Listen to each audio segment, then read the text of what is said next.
sebanyak itu persepsi tentang Tuhan. Jadi Tuhannya banyak. Coba bertanya pada diri sendiri, apakah selama ini kita sudah memahami kehidupan yang sedang kita jalani? Mari kita renungkan bersama. Assalamualaikum warahmatullahi wabarakatuh. Haji Diri, Haji Rasa 168. Sesungguhnya hanya orang yang berakal sehat yang dapat menerima pelajaran. Belajar sama orang yang tahu. Gitu aja. Ya. Makanya jangan belajar Allah dari penjelasan tentang Allah. Arab tuh Rabbi bi Rabbi. Belajar Allah harus dari Allahnya. Yuk sekarang saya mau nanya jujur. Sepanjang kita belum melihat yang kita yakini, akibatnya apa? Kita meyakini yang tidak terlihat. Akibatnya kita terjebak menduga-duga. Jadi kita menduga-duga, akhirnya apa? Kita bikin gambaran tentang Tuhan. Bahkan Tuhan digambarkan oleh pikiran kita yang sempit ini. Padahal dia tidak bisa diterangkan, tidak bisa digambarkan, tidak bisa dijelaskan. Tapi Quran mengatakan dia bisa ditemui dan dirasakan oleh mereka yang tahu ilmunya dan tahu caranya. Maka di Quran dikatakan, man kana yarju liqa Allah fa inna ajalallahu la'at. Barang siapa yang berharap jumpa dengan Allah, waktu yang dijanjikan itu pasti datang.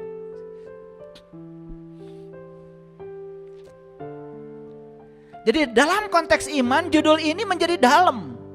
Meyakini yang tidak terlihat, bagus. Tetapi kalau kita belum bisa melihat yang diyakini, kita jadi liar. Akibatnya kita membuat gambaran-gambaran tentang Tuhan.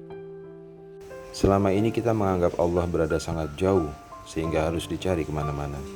Padahal Al-Quran mengingatkan bahwa Allah lebih dekat daripada urat leher kita sendiri. Perjalanan spiritual bukanlah perjalanan menuju Allah yang jauh, melainkan perjalanan menyadari kedekatan Allah yang selama ini sudah ada tetapi tertutupi oleh kesibukan pikiran, ketakutan, dan identitas diri yang selama ini telah kita bangun sepanjang hidup. Lalu kita menjelaskan Tuhan. Dikiranya penjelasan tentang Tuhan itu Tuhan, bukan.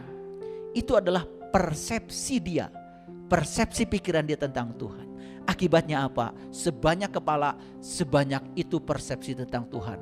Jadi Tuhannya banyak. Padahal dia maha tunggal adanya. Dia meliputi seluruh semesta raya, meliputi semua makhluk, meliputi bapak ibu semuanya, dan meliputi diri saya. Berarti dia satu adanya. Dia maha tunggal. Dan siapapun yang menyaksikan dia harusnya sama. Tapi kalau yang menjelaskan dia, karena dia belum pernah menyaksikan dia, itu jadi beda-beda. Karena itu persepsi, bukan yang sebenar. Itu yang disebut dengan prasangka. Apa? Ulangi ya. Sebelum kita bisa melihat yang diyakini, baru meyakini yang tak terlihat, berarti kita akan terjebak oleh prasangka. Dari situ muncul yang namanya persepsi, proyeksi, interpretasi, muncul dari situ. Dan itu bukan yang sebenarnya. Mengenal Allah tidaklah cukup hanya melalui cerita, melalui buku, atau melalui penjelasan orang lain. Sebagaimana seorang tidak akan memahami rasanya manis gula hanya dengan membaca tentang gula. Pengenalan kepada Allah pun memerlukan pengalaman batin yang hidup. Karena itu Al-Quran tidak hanya mengajak manusia berpikir, tapi juga menggunakan kolbu agar pengetahuan berubah menjadi kesadaran nyata dalam kehidupan. Hadirin, sampai sekarang orang fisika tidak ada yang bisa menjelaskan air ini apa. Walaupun ada penjelasannya, itu pun hanya keterbatasan penjelasan saja. Air adalah rumus molekulnya H2O. Air adalah pelarut yang sangat bagus. Penjelasan-penjelasan itu, sebanyak apapun buku tentang air, tetap saja belum bisa menjelaskan air yang sebenarnya. Makanya kalau baru baca buku tentang air, kalian belum tahu air. Tapi kalau sudah minum air, sudah selesai. Gimana air rasanya? Pokoknya gitu deh. Itu aja. Makanya kalau sudah sampai di sana, gak banyak kata-katanya. Pokoknya gitu deh. Aku tidak bisa mengatakan lagi dengan kata-kata. Sudah selesai. Nah, inilah ayatnya. Lihat semua. Ayo jujur pada diri sendiri. Jujur. A'udzubillahi minasyaitonirrajim. Bismillahirrahmanirrahim. Ini surat Yunus, surat ke-10 ayat 66. Ala inna lillahi man fis samawati wa man fil ardi wa ma yattabi'ul ladzina yad'una min dunillahi syuraka iyattabi'una illa dzan wa inhum illa yakhrusun. Ingatlah, sesungguhnya kepunyaan Allah semua yang ada di langit dan yang ada di bumi.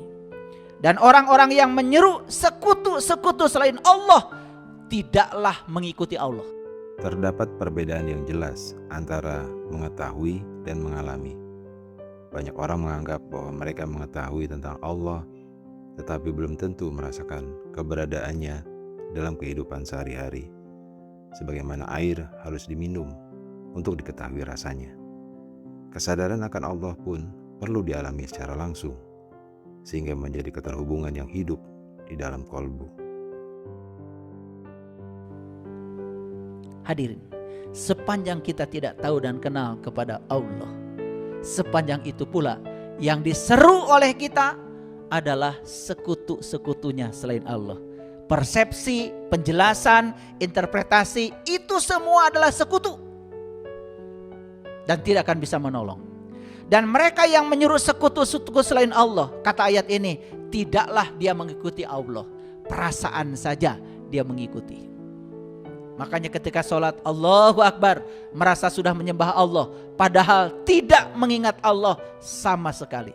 Yang diingat oleh dia adalah urusan-urusan dia sendiri. Betul? Liar jadinya. Betul? Karena kita tidak punya fokus. Karena kita tidak tahu apa yang harus kita ingat. Padahal di Quran dikatakan, aqimis sholata li zikri, dirikanlah sholat untuk mengingat aku. Yang perlu kita renungkan adalah bahwa mengingat Allah bukan hanya mengingat sebuah nama, tetapi menghadirkan kesadaran akan kehadirannya. Ketika kolbu mulai hidup dan peka, maka sholat tidak lagi sekedar gerakan dan bacaan saja, melainkan menjadi ruang perjumpaan batin yang menghadirkan rasa tenang, dekat, dan terhubung kepada Sang Pencipta. Malah sibuk ya mengingat bacaan sholat. Padahal kata Allah, sholat mengingat apa? Mengingat aku. Aduh, kurang kritis ya kita itu. Mereka tidak mengikuti kecuali persangkaan belaka. Dan mereka hanya menduga-duga. Terasa ayat ini? Oh, ternyata selama ini saya sudah meyakini yang tidak terlihat, tapi saya belum melihat yang saya yakini. Akibatnya saya terjebak oleh prasangka dan menduga-duga. Duh ya Allah, bimbinglah aku supaya aku bisa dapat petunjuk ke jalan Syirat-Mu ya Allah, agar aku bisa bebas dari segala prasangka dan duga-menduga. Di ayat lain, surat An-Najm, surat ke-53 ayat 28. Wa ma lahum bihi min ilmin iyattabi'una illa dzan wa inna dzan la yugni minal haqqi syai'a. Dan mereka tidak mempunyai suatu pengetahuan tentang itu. Tidak punya pengetahuan tentang itu. Tentang yang diyakini itu enggak punya pengetahuan sama sekali. Karena apa? Dia belum melihat yang diyakini. Tetapi dia meyakini yang tidak terlihat. Ini mengajak kita untuk tidak berhenti pada keyakinan yang hanya diwariskan tanpa perenungan yang dalam. Al-Quran berkali-kali mengajak manusia menggunakan pendengaran, penglihatan, dan kolbu untuk memahami kehidupan dan tanda-tanda kebesaran Allah. Karena jalan menuju Allah bukan sekedar mengikuti kebiasaan, tetapi juga membangun kesadaran dan pengenalan yang semakin mendalam kepadanya melalui pengalaman hidup yang kita jalani sendiri. Maka kata ayat ini, mereka tidak lain hanyalah mengikuti persangkaan, sedangkan sesungguhnya persangkaan itu tidak berfaedah sedikit pun terhadap kebenaran. Diperkuat lagi di ayat lain. Di Quran surat Al-An'am surat ke-6 ayat 116. Wa in tuti' aksara man fil ardi yudilluka an sabilillah. Di sini dikatakan aksaro. Aksaro itu kasiro. Kasiro itu kebanyakan. Dan jika kamu mengikuti kebanyakan orang di muka bumi ini, niscaya mereka akan menyesatkan kamu dari jalan Allah. Jadi yang menyesatkan dari jalan Allah itu bukan yang sedikit kalau kata Quran, yang kebanyakan.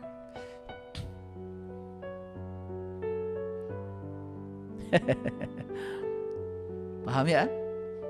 Baca sekali lagi.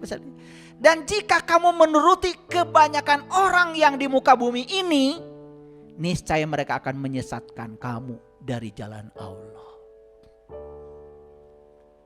Mereka tidak lain hanya mengikuti persangkaan belaka. Dan mereka tidak lain hanya berdusta. Banyak istilahnya ya. Jadi prasangka itu tadi disebut menduga. Prasangka itu disebut berdusta. Sepanjang kita belum tahu yang sebenarnya, kita akan terjebak oleh prasangka. Dan menduga-duga, capek jadinya. Betul gak? Saya ingin ingat sama Allah gimana ya. Kerut-kerut. Kayak apa sih Allah itu? Capek. Tapi kalau sudah tahu, berdiri, duduk dan berbaring, gak ada yang bisa dilupakan. Cuman ingat aja. Yang dimaksud adalah ketika kesadaran akan Allah telah tumbuh di dalam kolbu, maka mengingat Allah tidak lagi terbatas pada waktu ibadah saja, melainkan juga saat bekerja, berjalan, duduk, beristirahat, dan aktivitas apapun dan dimanapun hati tetap terhubung kepadanya. Pada titik ini, zikir tidak hanya menjadi ucapan lisan, tetapi berubah menjadi kesadaran yang menyertai setiap langkah kehidupan. Yaitu orang-orang yang mengingat Allah sambil berdiri,